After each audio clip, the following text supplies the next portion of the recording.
Selamat pagi dulurku. Di video kali ini, pada konten kali ini ya, saya akan membagikan sebuah cara atau mungkin ada beberapa yang belum tahu ya. Dalam hal ini tentang pruning atau pemotongan cabang-cabang yang kurang diperlukan pada tanaman durian.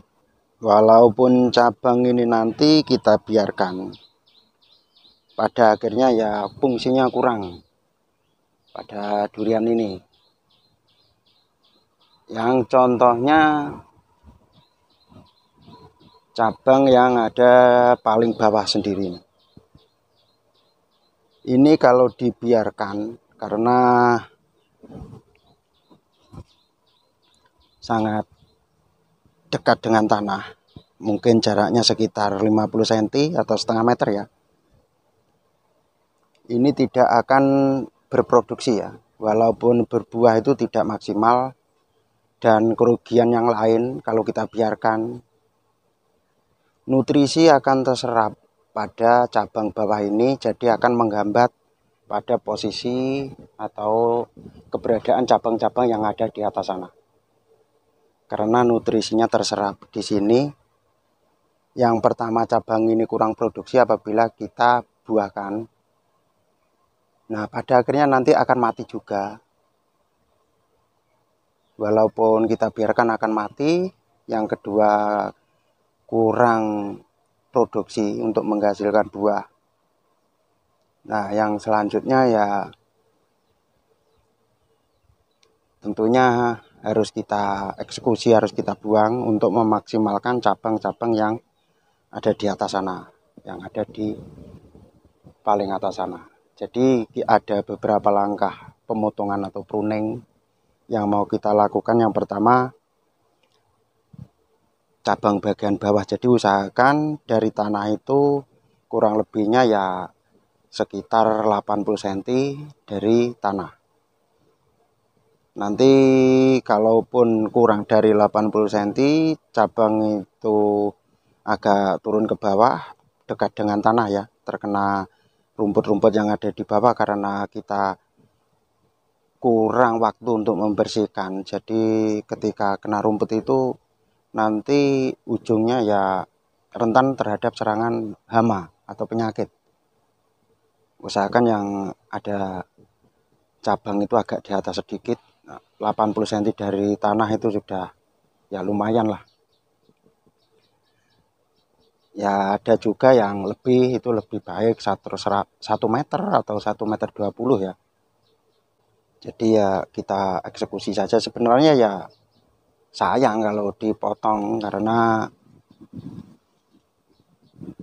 sudah cabang agak besar-besar, tinggal menunggu buah kok dipotong. Tapi kan kita melakukan ini dengan perhitungan jangka panjang, bukan hanya sekedar harus berbuah itu saja. Kita memikirkan jangka panjangnya ya, biar tanaman ini awet. Terus yang atas juga penyerapan nutrisi itu maksimal, yang bagian atas. Jadi nanti cabang-cabang atas itu bisa membesar. Karena kalaupun kita biarkan yang bawah itu nanti berbuahnya ya juga jelek atau kurang maksimal, mungkin ya itu masih untung-untung kalau berbuah. Ya biasanya kalau bagian bawah itu jarang berbuah karena ya itu tadi. Pertama, terlalu dekat dengan tanah, jadi nutrisi yang diserap itu antara yang bawah sama yang atas itu saling berebut ya, saling berebut. Jadi yang atas membutuhkan, yang bawah juga membutuhkan, tapi yang bawah itu kurang maksimal karena yang atas itu membutuhkan nutrisi yang sangat banyak. Solusinya kita buang saja yang bagian bawah, walaupun berbuah juga kurang maksimal, ya percuma nanti. Pada ujungnya akan merusak pohon yang bagian atas. Jadi sebelum terlambat kita potong bagian bawah. Nah, untuk pemotongan cabang bagian bawah, kalau cabangnya sudah sebesar ini ya, untuk pemotongan cabang yang sudah di atas sebesar jempol kaki, usahakan mepet. Jangan diberi sisa yang agak panjang, nanti takutnya kalau mepet terjadi pembusukan atau nanti lukanya itu akan masuk ke dalam.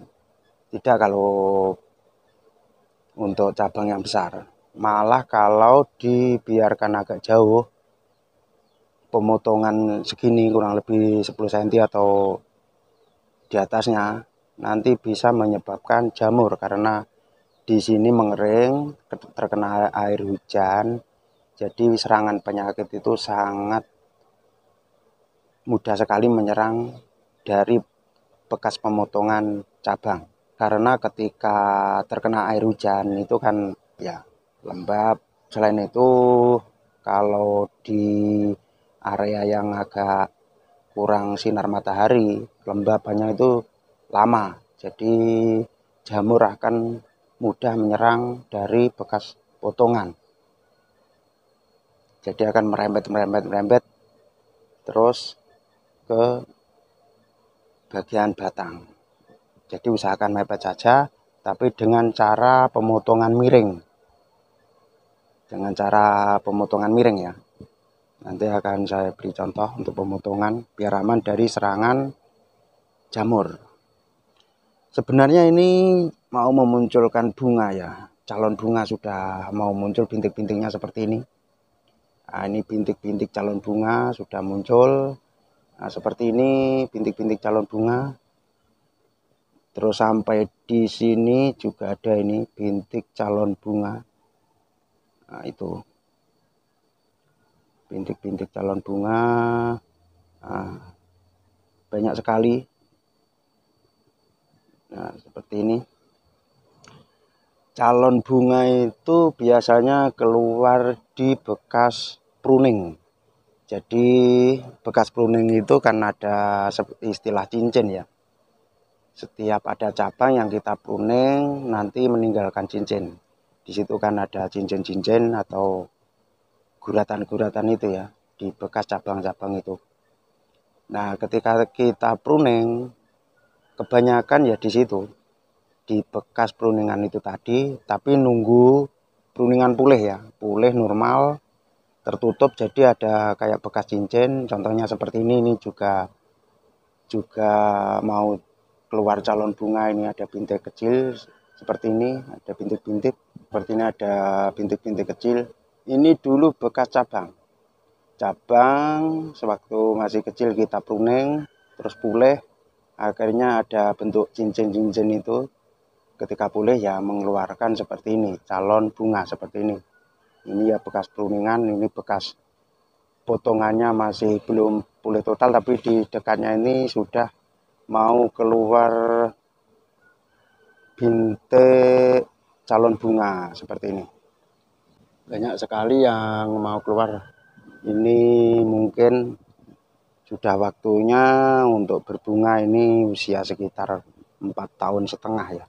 Ada perbedaan ya bagian bawah kalau berbunga itu tidak normal ya seperti ini, agak mengering sedikit warnanya. Pokoknya kalau yang atas itu warnanya agak kecoklatan muda ya, yang segar. Tapi kalau yang bawah ini lain, agak gimana gitu, pokoknya kurang normal lah. Walaupun berbuah ya kurang maksimal, jadi malah akan memperlambat pertumbuhan yang bagian atas. Begini cara potongnya, agak mepet tapi miring ke dalam, bukan miringnya ke sini. Bagian mata gergaji itu usahakan masuk atau mengarah ke batang, jangan mata gergaji mengarah ke luar batang. Jadi mata gergaji usahakan miring ke arah batang. Terus di atas ini jangan langsung mepet, usahakan 1 cm, melihat besar kecilnya cabang ya. Kalau semakin besar itu ya ada 2 cm yang atas. Terus nanti yang bawah mepet sama batang utama atau pohonnya. Jadi posisinya miring. Tujuannya kalau terkena air hujan itu tidak mengendap.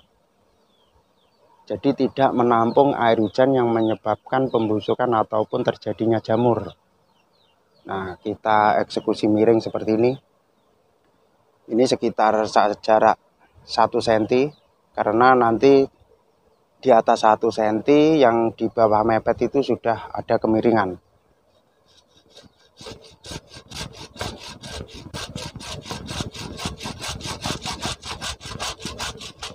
Nah, seperti ini. Ini bagian cabang-cabang yang kurang berproduksi. Terus kalau mepet ini nanti malah akan cepat pulih, karena batang ini semakin membesar dia narik, kambiumnya itu akan segera menutup dari bekas ini, menutup dari bekas luka ya. Kita tambah lagi kalau kurang mepet, kita miringkan lagi. Nah, seperti ini miring. Nah, posisinya miringnya ke sini, air hujan jadi tidak mengenang. Kalau miringnya nanti ke sini, arah sini, yaitu untuk menampung air hujan yang terjadi, pada akhirnya ya pembusukan dan menyebabkan jamur. Terus ada lagi cabang yang seharusnya kita buang, yang perlu kita buang pada arah cabang dari batang utama atau pok induknya atau batang pohonnya ini ya. Yang seperti ini saya beri contoh, itu cabang yang menantinya tidak mau berproduksi ya, tidak bisa kita buat cabang besar.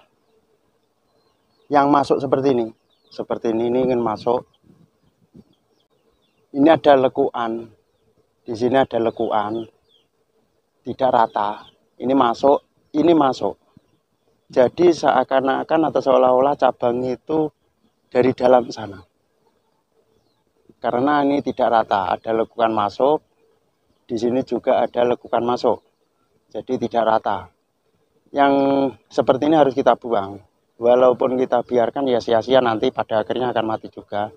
Karena cabang ini tidak bisa membesar, malah akan menghambat nutrisi yang disalurkan pada cabang-cabang yang lain yang normal seperti ini. Ini cabang yang bisa besar ini. Contohnya seperti ini, cabang yang bisa besar. Contohnya seperti ini. Ini tidak ada lekukan, ini rata. Ini rata. Terus malah yang bagian area sini, lingkar ini agak keluar ya, menggelembung keluar.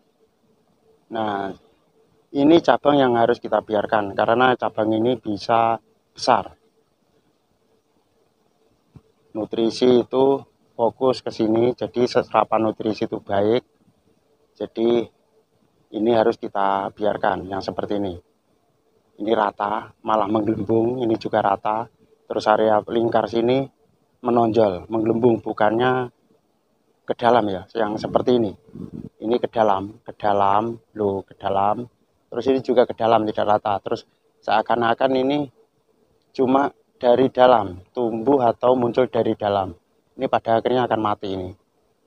Walaupun kita biarkan, jadi kita buang saja, biar nutrisinya diserap oleh cabang-cabang yang normal atau cabang-cabang yang bisa besar pada nantinya seperti ini. Ini cabang yang harus kita biarkan karena cabang ini bisa besar. Yang seperti ini kita buang saja. Kalau seperti ini usahakan sekitar 1,5 atau 2 cm dari batang utama. Karena ini masih kecil, belum ada ibu jari ya, belum ada, masih kecil lah. Jadi ya agak diberi jarak saja, jangan terlalu mepet. Nah, seperti ini. Terus ada lagi cabang yang harus dibuang, itu cabang yang terlalu dekat dengan batang utama seperti ini. Terlalu dekat dengan batang utama seperti ini kita harus buang saja, karena ini percuma. Ini mengarahnya ke bawah, bukan ke samping atau ke atas. Yang baik itu mengarah ke samping, itu kita biarkan. Tapi kalau yang mengarah ke bawah seperti ini sia-sia, kita buang saja seperti ini. Biar nutrisinya terserap ke ujung sana, cabang ini akan semakin membesar. Nah, seperti ini contohnya, ini yang cabang-cabang dekat batang utama kita buang. Nah, yang ada agak jauh sana itu ada bekas potongan-potongan. Nah, ini cepat sekali nariknya, semakin besar ini dan kelihatan sehat. Nah, seperti ini kita buang juga. Nah, seperti itu. Terus ada lagi yang sebelah sana juga harus kita buang.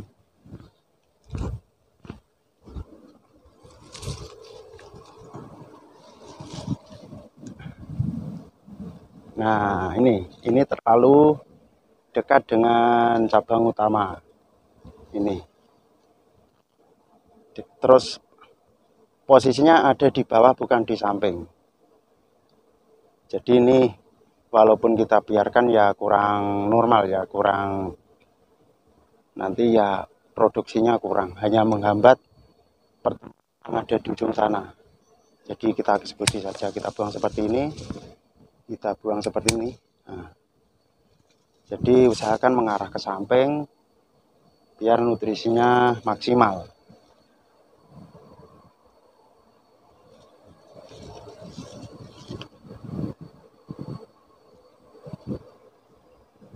Nah, seperti itu yang bagian bawahnya. Tadi agak ke bawah ya. Ini sekarang sekitar 80 cm dari tanah. Dari tanah sekitar 80 cm. Sekarang kita biarkan dulu. Pruning itu bertahap, jangan sekali pruning kita habiskan semua, bertahap saja. Kita cari mana yang pantas nanti kita buang. Ini sudah mulai muncul bunga. Mau bunga pertama ini. Muncul bunga pertama. Sudah lumayan sekarang. Tidak seperti tadi terlalu rimbun. Sinar matahari pun susah masuk. Jadi ya mengurangi proses pertumbuhan dari tanaman ini karena asupan sinar mataharinya kurang ya. Jadi kita pruning, terus sinar matahari bisa mengenai tanah, mengenai batang, percabangan, pokoknya area dalam tanaman ini bisa terkena sinar matahari. Jadi ya akan meningkatkan kesuburan pada tanaman ini karena full sinar matahari.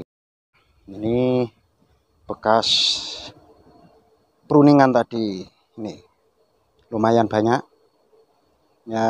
Jangan dieman-eman, kalau eman-eman ingin duriannya dari batang itu, cabangnya itu semuanya utuh, ya harus dilakukan seperti ini, kita pruning biar cabang utamanya tidak mati, cabang-cabang yang mau kita buahkan nanti tidak mati.